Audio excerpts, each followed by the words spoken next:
today I'm going to be doing a little top 10 type of segment that I have a playlist of, but well, I renamed it rants, but it's not gonna be a rant. It's just this is for anybody or everybody or a couple that's about to get married. So let's start.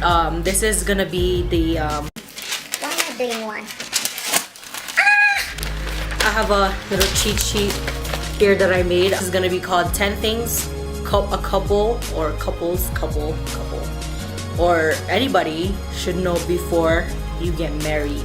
This is not in particular order. I just like whatever came to my mind. It's like, okay, so the first one I put know and realize that being selfish is not an option anymore. So when you get married, or even if you're in a serious relationship, you know that it's not just you anymore. Like, you can't just think about yourself all the time, and you can't just be like, oh well, I want to do this, I want to have this, I want to have that. It's going to become like, okay, well, I want this, but I have is she gonna want it, or is he gonna want it, or is he gonna feel good about what I'm doing, or is she gonna feel good about what I'm doing? That's the questions you should ask yourself before you do things, especially like big important thing. If you guys, especially if you guys live together already, there's gonna be a lot of decision making that's gonna come to the relationship, and sometimes it makes the couple and sometimes it breaks the couple, and we don't want to break the couple. Second is you will have disagreements. Like, you have to embed that in your mind right now. If you guys are not having arguments right now, like if you guys aren't like, oh, you think like you're the happiest couple and you don't fight, you don't argue about anything, you don't disagree on anything, then by all means, like, have it your way. and you have the perfect relationship. But let me tell you, if you're married to somebody who is, you know, like strong-minded, and especially if you guys both are strong-minded like me and my husband are, we are both strong-minded and we just clash, and you would think that, oh yeah, they're never gonna last, but you're just gonna have to come to the point where you have to meet in the middle. The two people have to come together in agreement. Even if you agree to disagree, just don't go to sleep angry ever, or not talking to your spouse, just because you never know what's gonna happen overnight. Sometimes you say mean things and you don't mean it, but you just want to say it just to hurt the other person. Most of the time they're gonna take it to heart because, you know, they care about what you say to them. So you're gonna have disagreements, but make sure you squash it before the end of the night and before you go to sleep, and hug it out, kiss it out, and talk about it the next day. But don't ever raise your voice. Number 3, your mess, literally your mess, is now the other person's mess. So, and this comes in many orders and forms, and what I'm talking about is, okay, so your husband left his dirty underwear in the whatever, in the closet. Okay, clean it up. Like, it's not that big of a deal. It's not worth fighting over. It's not, you know, it's not worth it getting into a big fight over it. Like, there's a lot of couples who get into a big fight about like little stuff like that. Like, it's not worth it. There's gonna be times in your marriage that you are going to argue about big things, and those are the things that are worth arguing and putting your energy in. But like little stuff like that, like maybe just be like, Oh, hey, you know, I would appreciate it if you pick up your underwear and put it in laundry. I already did it for you, but next time if you could just, and I would appreciate it. like, say it, stuff like that. Like, be nice about it. Like, don't be such a bitch or an asshole. Number 4, marriage is not a game. It's not a game. Therefore, players, No pun intended.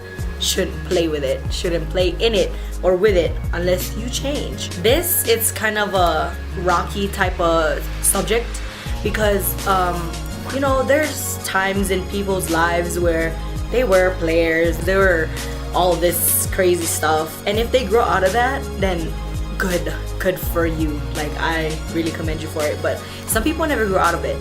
Like, I know people always say like, Once a player, always a player. I don't think it's the case. It's about being mature and being like knowing when to stop, and knowing when that life is over and to move on from it, and knowing and not knowing it. If you're a player and you don't intend on being faithful or committed to that one person, Yes, one. I'm not saying 2 or 3.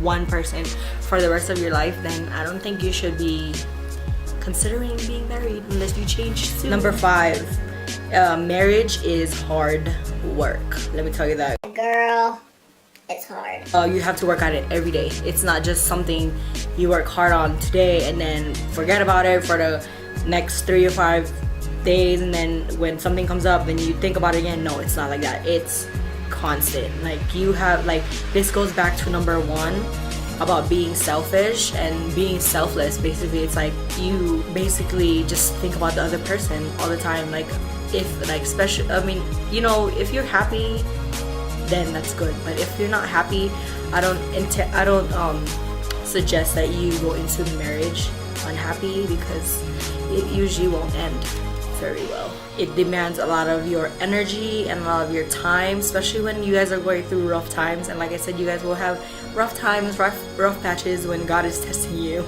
and your faith and your loyalty to that person. Like, you will have to work hard. Like, and this is the one thing that people always say. My marriage didn't work because he was this or he was that. Like, they always blame the other person. Like, sometimes it's not about changing the other person, but about changing yourself. So you might want to try to change yourself first, and see that they will change as well, just because they see what you're putting out, and they'll basically reply or come back with something good too, you know. Like, but if you're putting out all negativity and you keep nagging at him, like, no, he's not going to like that. I'm sorry, ladies or men. Like, if you're a nagger, like, I don't know if I ever met a nagging husband, but I hear there's nagging husbands. Don't yell, don't raise your voice, and I've learned that throughout being married. Because my husband doesn't like it when I raise my voice. No, he doesn't. Number 6, communicate. That's the next thing. Communicate.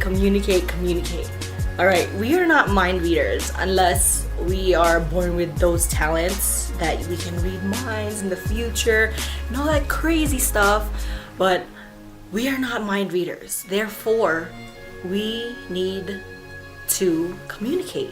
We need to communicate how we're feeling, how we felt about something, how we felt about this, or how we felt about this particular thing that happened. You know, we need to communicate. We can't just bottle it up, because you know what happens when you bottle things up?